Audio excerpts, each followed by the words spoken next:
Nós inovamos e moldamos a generosidade do planeta às nossas necessidades. E novos recursos alimentam novas lutas. Dá poder a novos povos. E com eles vêm ideias e ideias que transformam as nossas vidas.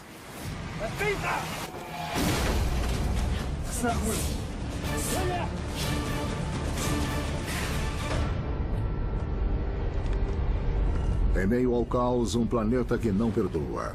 Muita coisa não dará certo. Mas para alguém, as peças se juntarão e o sucesso virá. Será o caminho-chave que marcará a humanidade. Humanidade. A história de todos nós.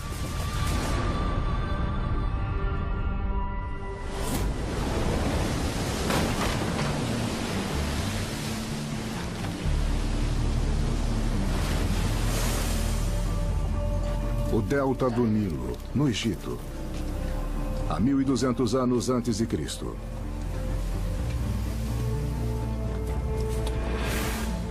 A humanidade vê as grandes civilizações caindo uma a uma.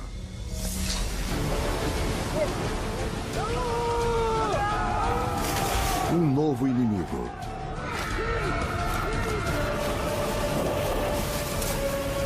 Os egípcios chamam de as pessoas do mar. Fome, violência. Sua origem ainda é um mistério ainda hoje em dia.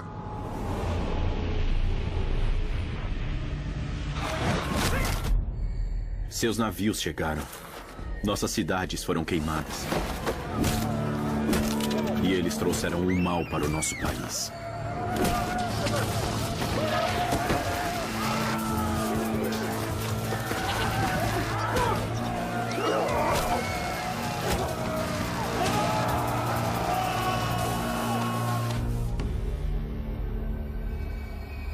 Anos depois da Era das Pirâmides, mesmo o adorado Egito encara a destruição. No Mediterrâneo, grandes cidades e impérios desapareceram pelas mãos de aventureiros. Troia, os messianos na Grécia, o Império Hitita da Turquia.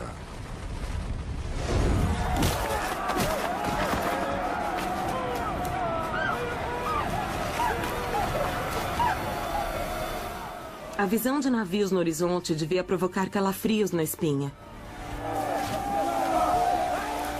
Devia ser a coisa mais horripilante de se imaginar. Quando as pessoas do mar provocavam a queda de um estado, daí era como uma queda de dominós e todo o resto do Mediterrâneo iria sucumbir.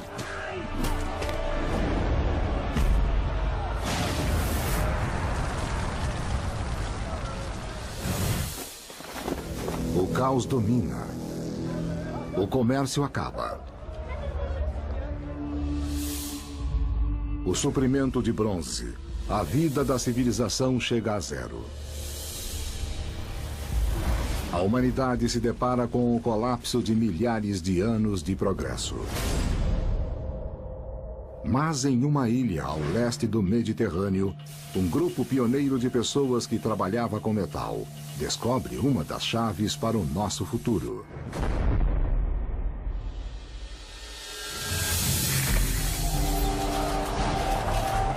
O que eles descobriram iria armar novos povos, dar poder a novas ideias,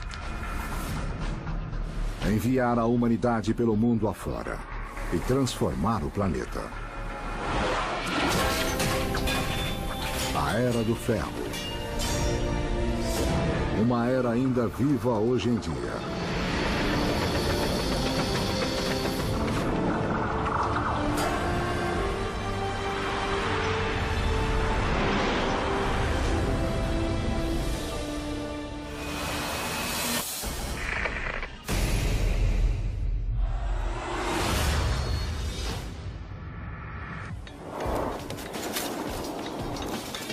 Alicia, Chipre. Uma ilha assim chamada por seu conteúdo de cobre. Mas o suprimento de estanho para fazer o bronze a partir do cobre tinha acabado. Deparando-se com a ruína, os forjadores de metal fazem uma descoberta que iria mudar o futuro da humanidade. Pedras vermelhas oxidadas encontradas em toda a ilha. Elas contêm a matéria-prima mais importante da história: o ferro. Surgido pela explosão de uma estrela supernova, o ferro forma o centro da Terra. Maior do que a Lua, mais quente do que o Sol. Sem ele, não haveria atmosfera. Nem campo magnético. Não haveria vida. É o quarto mineral mais comum da crosta terrestre.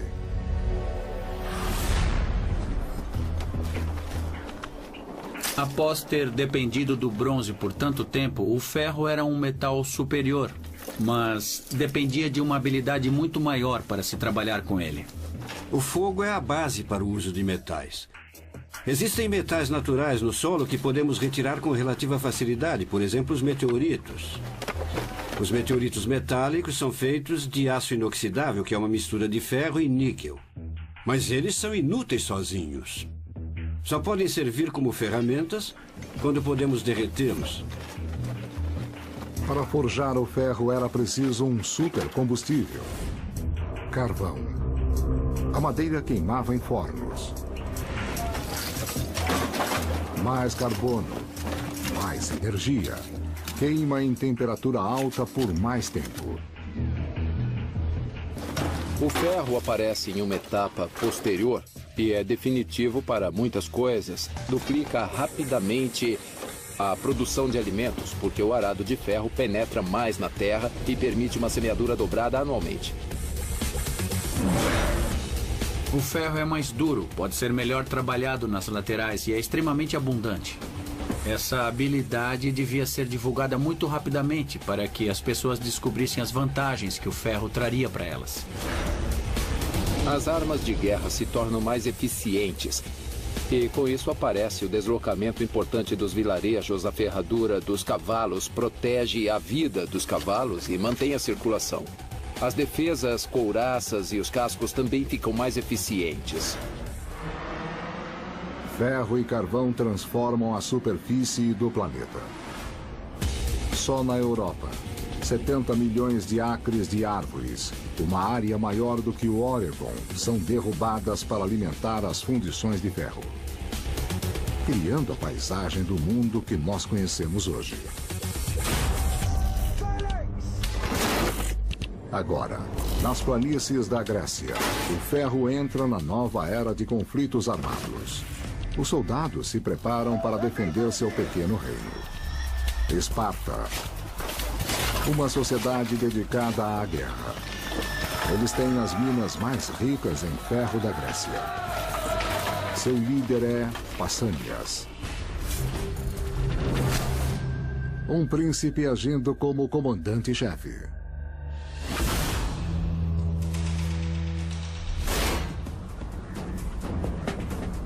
Porém, existe outro superpoder na época: a Pérsia.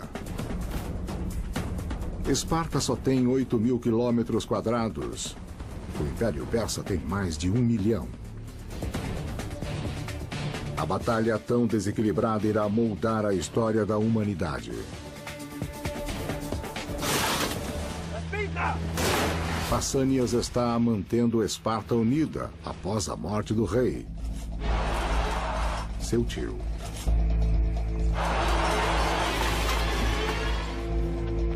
Eles se preparam para a batalha final para defender a Grécia. Eles são os piores seres humanos do planeta e eles vão continuar sendo assim. Na verdade, o que eles querem é criar excelentes guerreiros. E eles montam um sistema de castas e um sistema de crença em volta dessa ideia. Essas pessoas tendem a achar que certos grupos valem muito mais do que outros e que necessariamente devem dominá-los, simplesmente porque acham que têm argumentos religiosos ou têm superioridade étnica.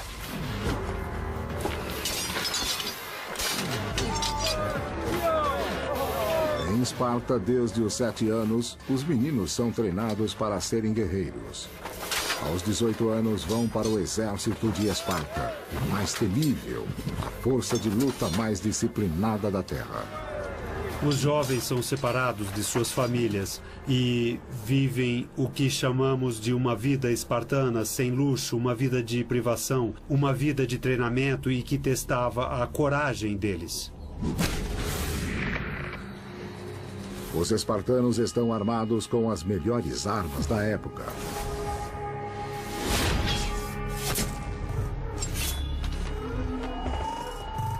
Lanças e espadas de ferro.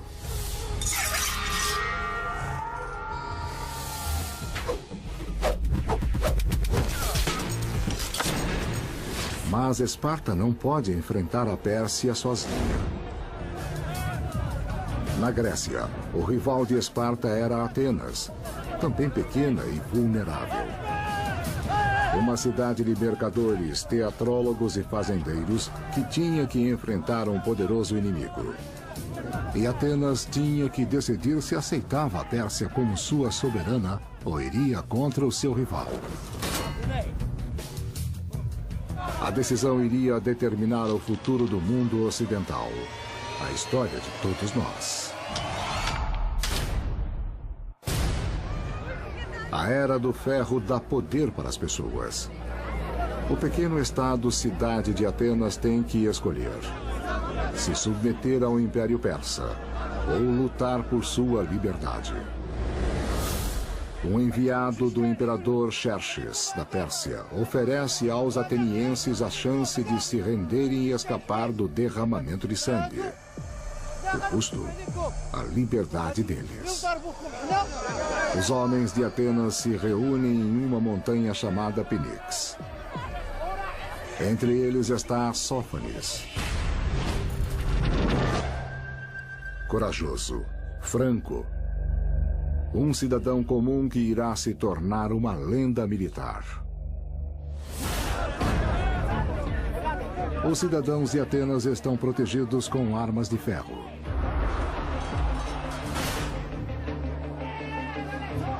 Eles têm o dever de se defenderem e de defender sua cidade. A habilidade de se expressarem livremente está intimamente ligada à habilidade deles de se defenderem livremente. Os atenienses apreciam e valorizam a liberdade, sua habilidade de se expressar, sua habilidade de aceitar o seu governo e o seu desejo de lutar por isso. As decisões políticas em Atenas não são tomadas pelos reis, mas pelos cidadãos armados, homens como Sófanes. Um novo sistema político, um legado que ainda hoje molda nossa civilização. A democracia. Não é todo mundo que pode votar. Basicamente, os homens donos de terra podem votar. E as mulheres não tomam parte nesse processo. Mesmo assim, é uma mudança dramática. Para ter homens bem fortes e capazes, você tem que ter autodeterminação. Uma pedra negra. Rendição.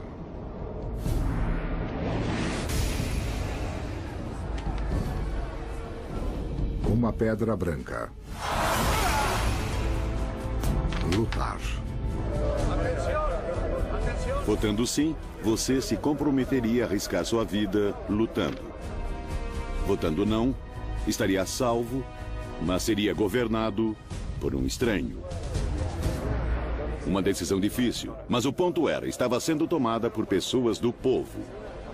E isso é que era surpreendente sobre o que os gregos introduziram na história da humanidade. O ideal era votar com a razão. Os atenienses registram a vontade do povo. Nosso amor é tal pela liberdade que nós nunca vamos nos render.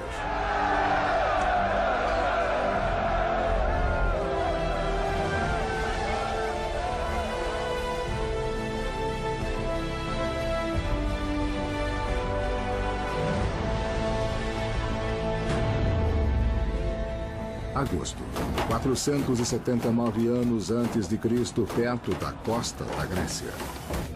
Os rivais deixam de lado suas diferenças para defender suas terras contra o Império Poderoso. Os persas, milhares de soldados recrutados através do mundo antigo.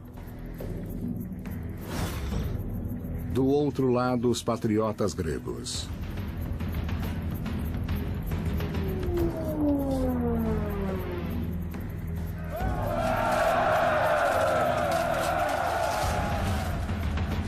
Pausânias lidera a força de homens que dedica suas vidas à arte da guerra. Do lado dos espartanos, guerreiros cidadãos de Atenas, homens como Sófanes. Eles iriam utilizar tudo o que conheciam nessa luta. Eu acho que havia muita bravura e um ideal de ir à luta, ir à guerra, sabendo que estavam em número muito menor, mas acreditando que tinham esse direito ao seu lado. O comandante persa, Mardônios. Ele acredita que o número superior seria a chave para a vitória fácil da Pérsia. Os gregos tinham impedido o avanço persa por mais de uma semana.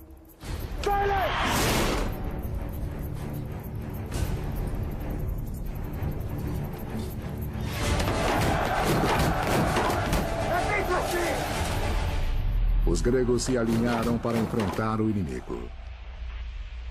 Eles estavam exaustos, em menor número, expostos.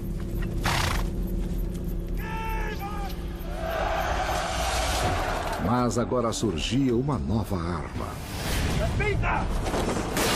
Um novo modo de lutar. Decide o futuro do mundo ocidental.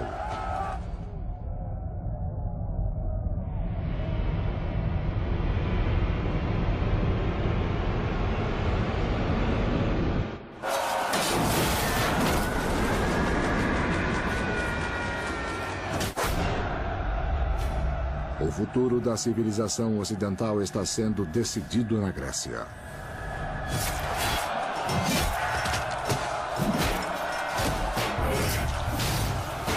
Os aliados gregos tinham segurado um exército persa de 100 mil homens durante mais de uma semana. Eles estavam exaustos. Estavam em menor número, 3 para 1. O líder espartano Pausânias e o ateniense Sófanes se preparam para fazer o confronto final. Os gregos usam uma arma secreta, uma nova tática que irá transformar a guerra. A linha de batalha. A linha de batalha requeria que os soldados trabalhassem bem juntos para um proteger o outro e para ter uma força muito coesa e ter poder suficiente para seguir adiante. Eles mantinham os escudos juntos e só se separavam para dar espaço para cravar a espada no inimigo e daí dar mais um passo à frente. Você conseguia dominar um campo de batalha trabalhando junto como uma equipe coordenada.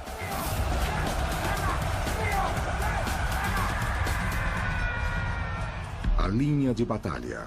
Um tanque humano. Os gregos impediram o avanço persa. Os soldados se dispersaram.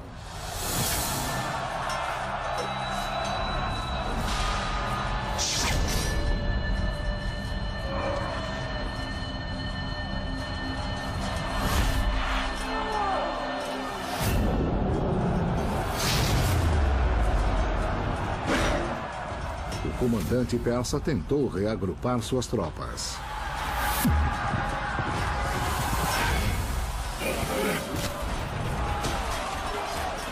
Mas pagou o preço.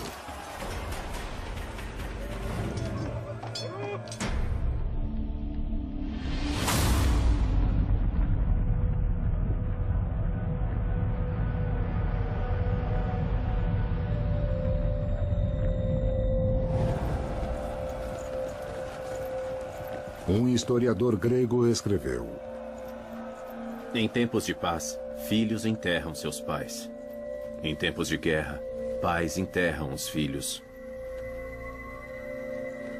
Grandes feitos implicam em grandes riscos.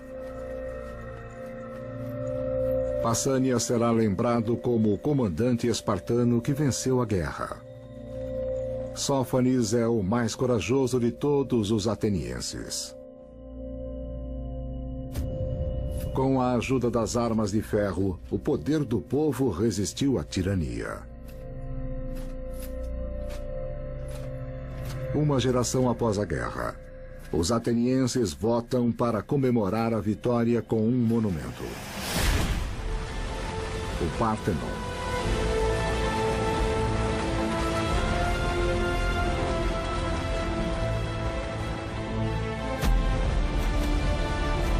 Levou 15 anos para construí-lo.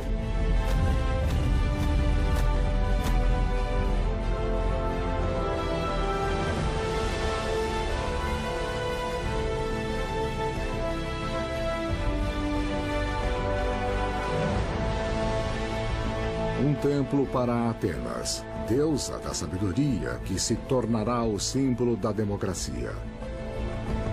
É o modo mais justo de organizar uma sociedade que ninguém na história humana tinha concebido e percebido.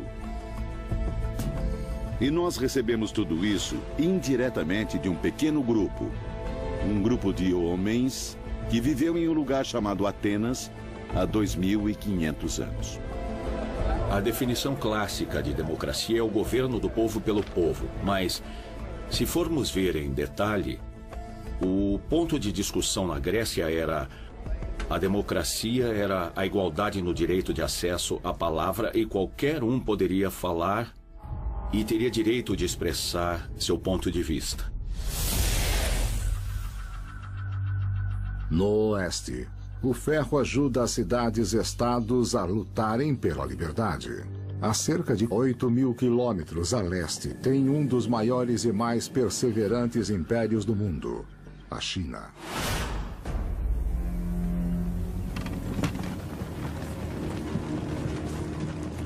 O homem mais poderoso do mundo está em uma jornada para achar o segredo da vida eterna.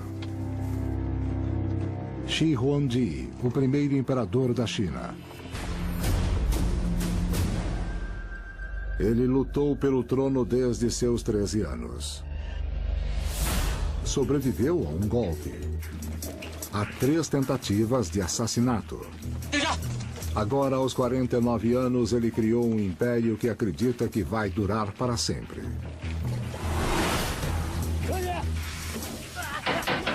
Para seu sucesso, foi crucial um novo tipo de tecnologia do ferro: uma liga de carbono e ferro.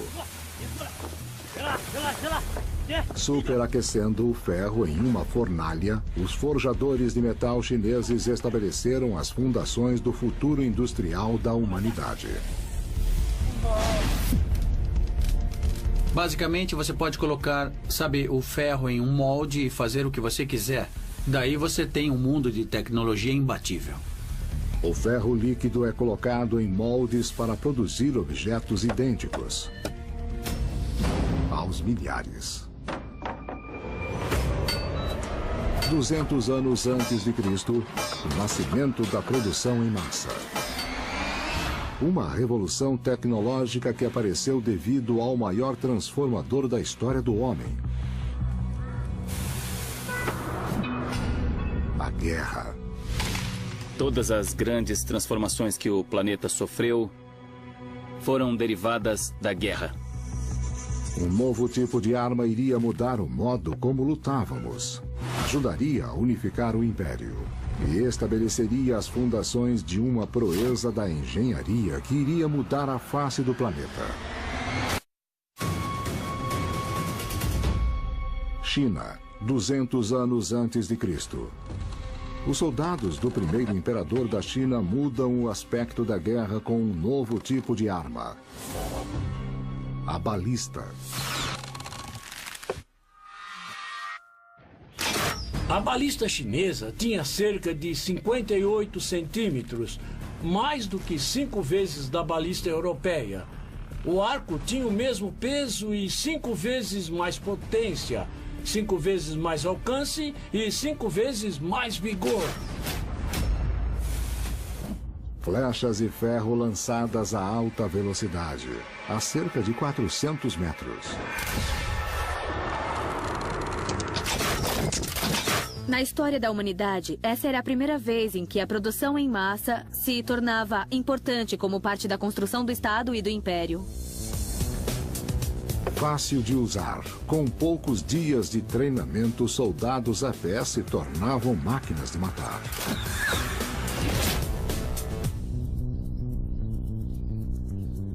Eles treinavam equipes de 3 homens. Um deles segurava a arma com os pés. Daí ele passava o homem ao lado, que iria carregar a arma, e o homem seguinte iria atirar. Nesse momento, o primeiro homem iria para a frente. E assim o exército podia avançar com a sua fuzilaria. E a chuva constante de flechas realmente era o mecanismo mais agressivo para o avanço do exército.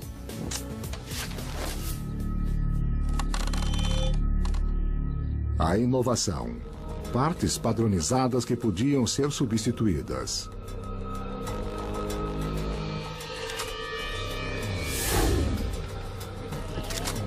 A balista é o primeiro sistema de arma modulada da história. Agora nós tínhamos um sistema de arma onde eu podia ter peças sobressalentes, cordame extra, aço extra e madeira extra. Você podia montá-la rapidamente, você podia trocar suas peças facilmente, você podia consertá-la rapidamente. Levaria 2000 anos antes da produção em massa de peças sobressalentes tornar-se comum para outras armas.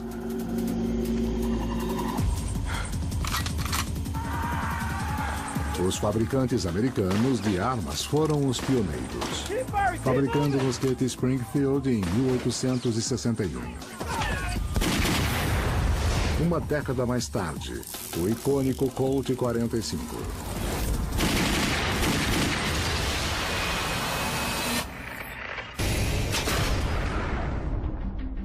Se eu pudesse produzir em massa um lote dessas coisas, eu seria capaz de vencer várias batalhas rapidamente.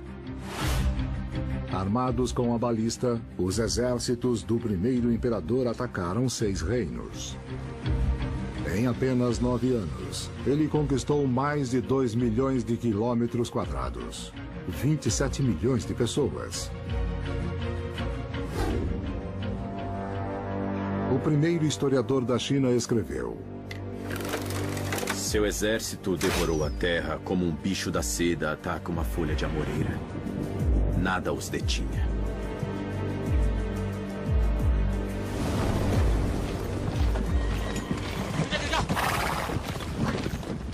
O primeiro imperador da China pôs fim a 200 anos de guerras de um estado contra o outro.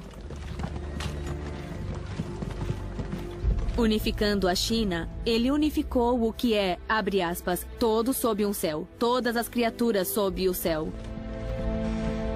E essa vitória simboliza o conceito de nascimento da China.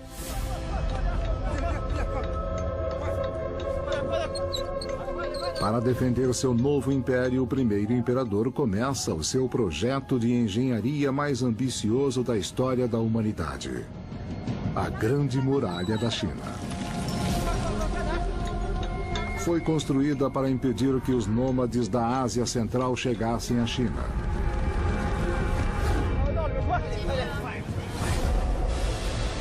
E se estenderia pelos próximos 1.800 anos.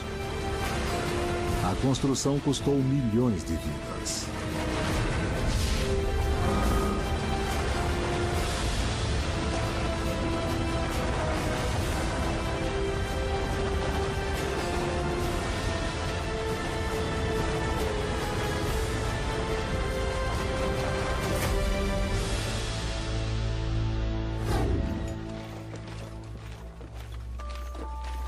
Mas após 11 anos de governo, em uma jornada para encontrar a legendária energia mágica, para obter o segredo da vida eterna, Shi Huangdi, o homem mais poderoso do mundo, fica doente.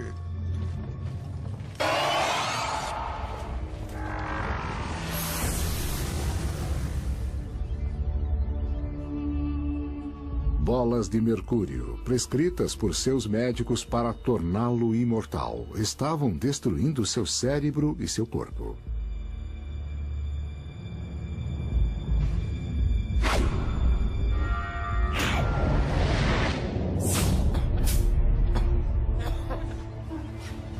A busca do primeiro imperador pela imortalidade derrotou a sua megalomania. Ele tinha conquistado e criado esse vasto império nunca visto. E ele achava que iria governar para sempre. Mas ele não podia enganar a morte.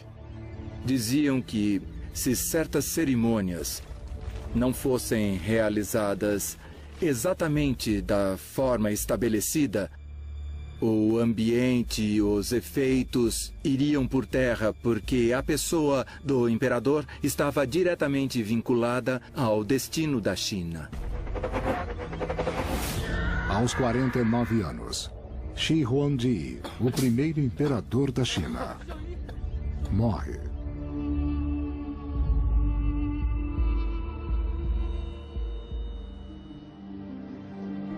Ele foi sepultado num mausoléu em um conjunto arqueológico com uma superfície de cerca de 56 quilômetros quadrados. Mas ele não fez sua jornada para o além sozinho.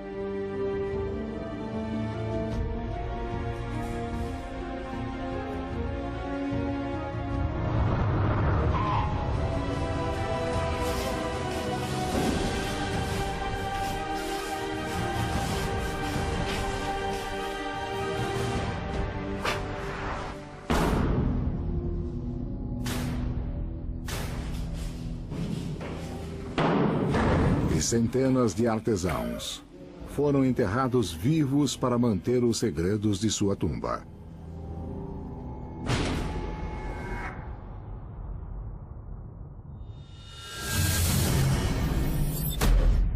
E para guardar o imperador, uma força extraordinária de 8.000 soldados. O exército de terracota.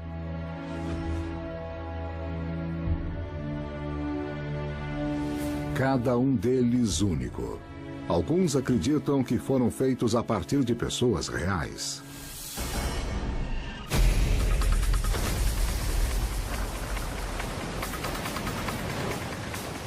Enquanto na China a Era do Ferro constrói um império, na costa da África uma frota sai em uma expedição que lança a humanidade na grande era da exploração. Liderando uma frota de 60 navios, Hanno, rei de Cártaro. Aventureiro e pioneiro.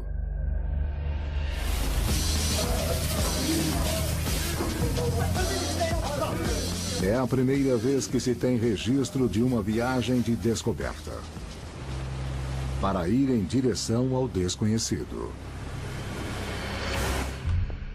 O povo de Hanno eram os fenícios, um império de comércio marítimo com colônias em todo o Mediterrâneo. Isso fez deles os melhores construtores de navios do mundo. Seu segredo? Ferro. O que torna o ferro melhor do que o bronze é que ele pode ser melhor moldado. Se estivesse tentando trabalhar com madeira, a habilidade de conseguir moldá-la significava que você iria obter pranchas grossas. Você podia moldar as vigas e construir navios melhores. As ferramentas de ferro revolucionaram a construção de navios e permitiram que a humanidade inovasse como nunca. Uma invenção revolucionária. A quilha. Agora os navios podiam ficar estáveis em águas turbulentas. A chave do futuro da humanidade no mar.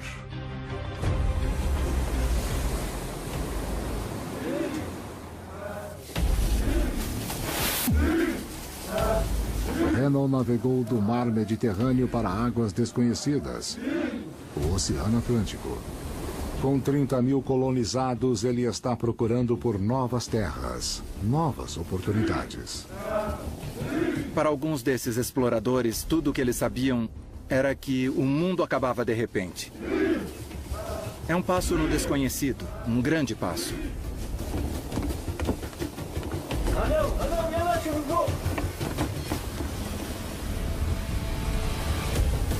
Renault escreve um relato sobre sua viagem. Vimos à noite uma terra coberta por fogo. No meio havia uma chama alta, mais alta do que as outras, que parecia alcançar as estrelas. Uma montanha alta, chamada de Carruagem dos Deuses. É a primeira descrição do Monte Camarões no grande vulcão da África.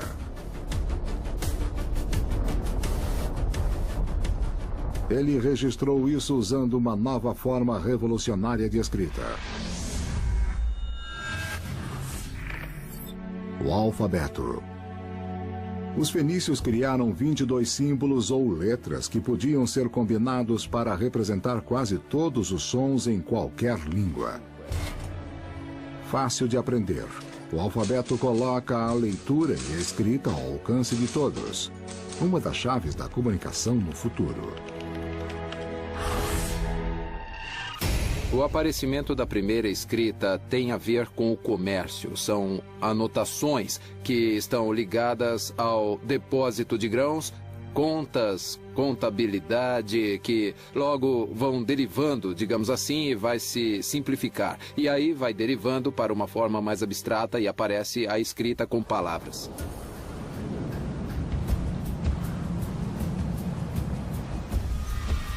Fora da costa do atual Gabão, Rano registra outro encontro extraordinário.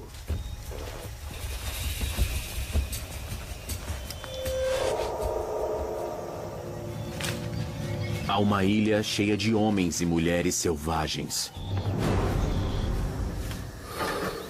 Eles têm o corpo peludo. Nossos intérpretes os chamam de gorilas.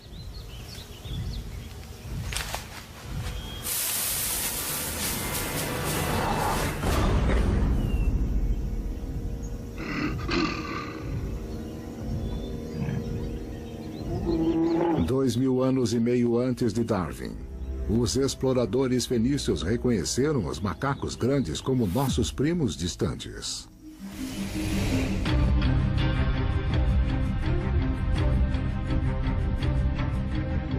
Os fenícios formaram colônias através do mundo mediterrâneo, espalhando o comércio e as ideias para o Líbano, Tunísia, Chipre, Sicília e a ilha de Ibiza.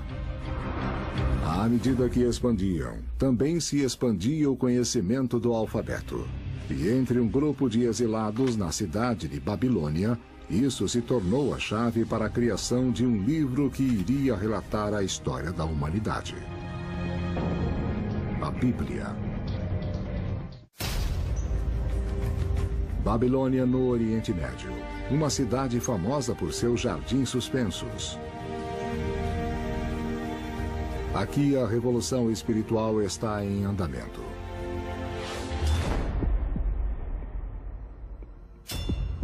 A Era do Ferro é uma era de novos povos, novas ideias e da fé que ainda domina a humanidade no mundo de hoje. No mundo todo, as religiões locais dão espaço para novas crenças poderosas, disseminadas pela palavra escrita. A fé mundial ainda está conosco hoje. O hinduísmo uniu a Índia. Ao pé das montanhas do Himalaia, as palavras de Buda alcançaram a Ásia. E na China, os escritos de Confúcio irão ajudar a ordenar a vida de um quarto do mundo. A era de Jesus, Buda e Confúcio parece ter sido um período tumultuado com o surgimento da tecnologia do ferro. Parece que a espécie humana no mundo todo está alcançando um nível de sofisticação política e social que nunca tinha tido, e eles estavam passando por isso ao mesmo tempo. Na Biblioteca da Babilônia, Um grupo de judeus exilados usa seu próprio alfabeto e idioma hebraico para escrever a história e as crenças de seu povo. À beira do rio da Babilônia, nós sentamos e choramos quando nos lembramos do Sião.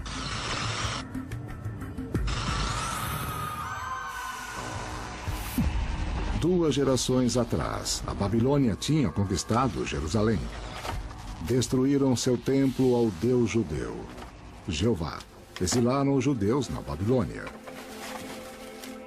Agora, prisioneiros em uma terra estrangeira, os judeus escrevem o livro que mais influenciou a história da humanidade: a Bíblia. O que sabemos hoje sobre a fé judaica não começa com Abraão, nem com Moisés, nem mesmo com o Templo de Salomão. A fé judaica começa no exílio na Babilônia. A Babilônia é a cidade do futuro.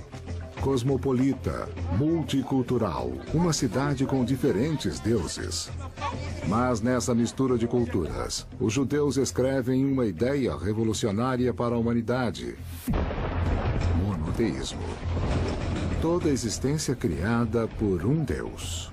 Ao invés de pensar que Jeová era o maior de todos os deuses, não apenas um entre muitos deuses, acharam que ele era o Deus de Israel. Os judeus começaram a pensar que talvez Jeová fosse o único Deus.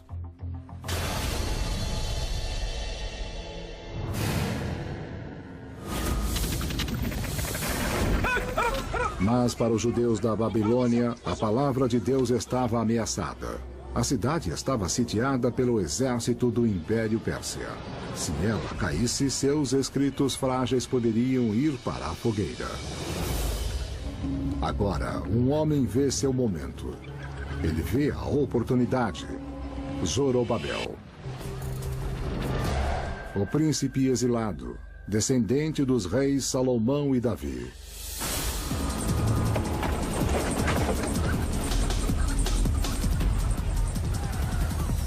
Ele decide que irá liderar os judeus para saírem do exílio e irem para a Terra Prometida.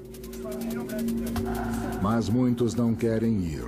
Eles viveram a vida inteira na Babilônia. E a viagem pode ser perigosa.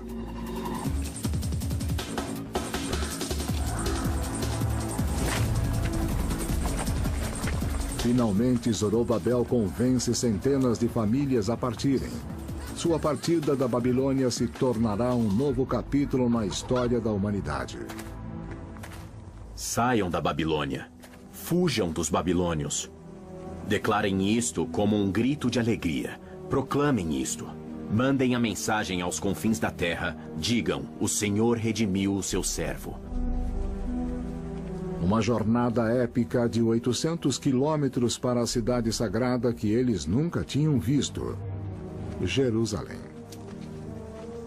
Mesmo que você tenha sido banido para a terra mais distante sob o céu, lá seu Senhor, seu Deus, vai acolher você e trazê-lo de volta. Levavam com eles as palavras que se tornariam o Velho Testamento da Bíblia, o livro mais lido em todo o mundo.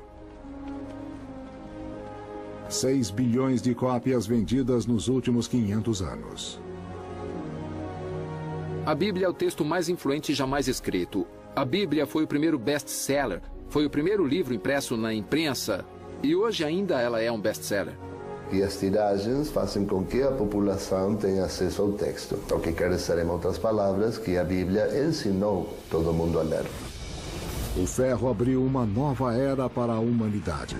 Transformou paisagens, forjou novas conexões, mudou o modo de pensar.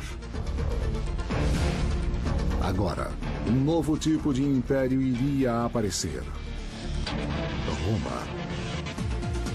A humanidade segue em frente com um novo ritmo de vida. E em uma cidade dentro do Império Romano, a vida e morte de um homem vai transformar a vida de milhões.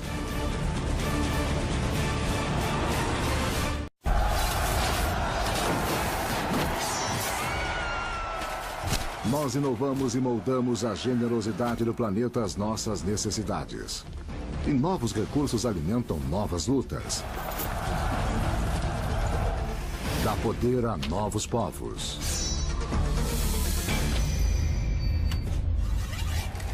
E com eles vêm ideias e ideias que transformam as nossas vidas.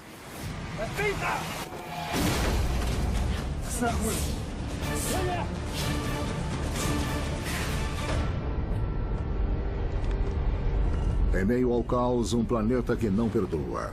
Muita coisa não dará certo. Mas para alguém, as peças se juntarão e o sucesso virá. Será o caminho-chave que marcará a humanidade. Humanidade. A história de todos nós.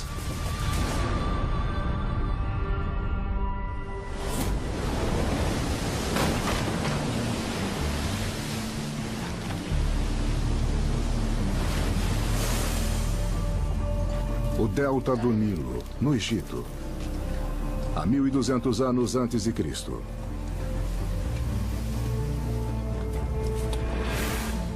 A humanidade vê as grandes civilizações caindo uma a uma.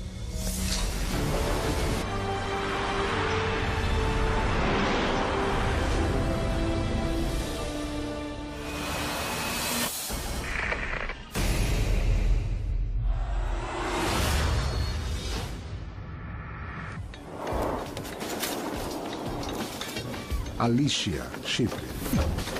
Uma ilha assim chamada por seu conteúdo de cobre. Mas o suprimento de estanho para fazer o bronze a partir do cobre tinha acabado. Deparando-se com a ruína, os forjadores de metal fazem uma descoberta que iria mudar o futuro da humanidade. Pedras vermelhas oxidadas encontradas em toda a ilha. Elas contêm a matéria-prima mais importante da história: o ferro. Surgido pela explosão de uma estrela supernova, o ferro forma o centro da Terra. Maior do que a Lua, mais quente do que o Sol. Sem ele, não haveria atmosfera. Nem campo magnético. Não haveria vida. É o quarto mineral mais comum da crosta terrestre.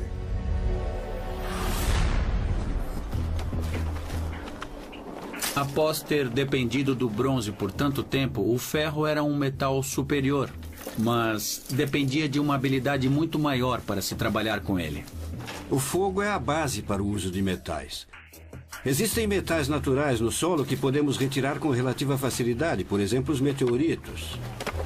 Os meteoritos metálicos são feitos de aço inoxidável, que é uma mistura de ferro e níquel. Mas eles são inúteis sozinhos. Só podem servir como ferramentas quando podemos derretê-los. Para forjar o ferro era preciso um supercombustível: carvão. A madeira queimava em fornos. Mais carbono, mais energia. Queima em temperatura alta por mais tempo. O ferro aparece em uma etapa posterior e é definitivo para muitas coisas. Duplica rapidamente a produção de alimentos, porque o arado de ferro penetra mais na terra e permite uma semeadura dobrada anualmente. O ferro é mais duro, pode ser melhor trabalhado nas laterais e é extremamente abundante. Essa habilidade devia ser divulgada muito rapidamente para que as pessoas descobrissem as vantagens que o ferro traria para elas. As armas de guerra se tornam mais eficientes. E com isso aparece o deslocamento importante dos vilarejos, a ferradura dos cavalos, protege... Devia ser a coisa mais horripilante de se imaginar. Quando as pessoas do mar provocavam a queda de um estado, daí era como uma queda de dominós e todo o resto do Mediterrâneo iria sucumbir.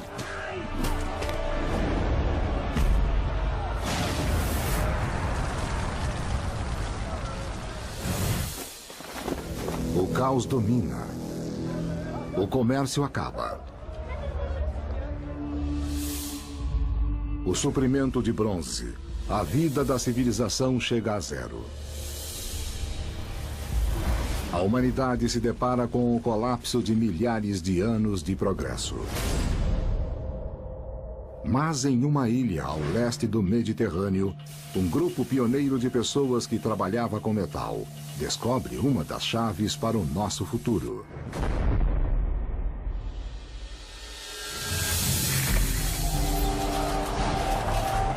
O que eles descobriram iria armar novos povos, dar poder a novas ideias,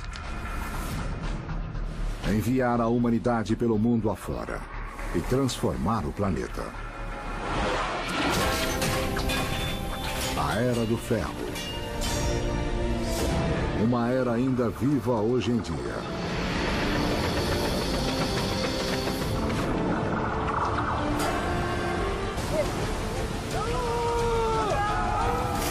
Um novo inimigo.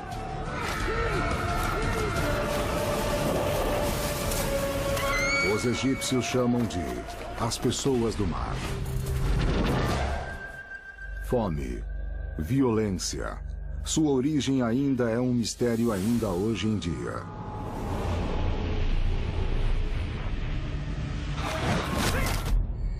Seus navios chegaram. Nossas cidades foram queimadas. E eles trouxeram um mal para o nosso país.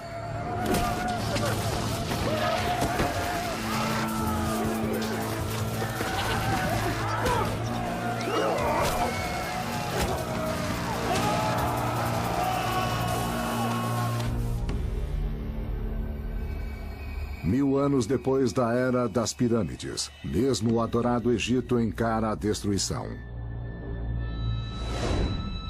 No Mediterrâneo, grandes cidades e impérios desapareceram pelas mãos de aventureiros. Troia, os messianos na Grécia, o Império Hitita da Turquia.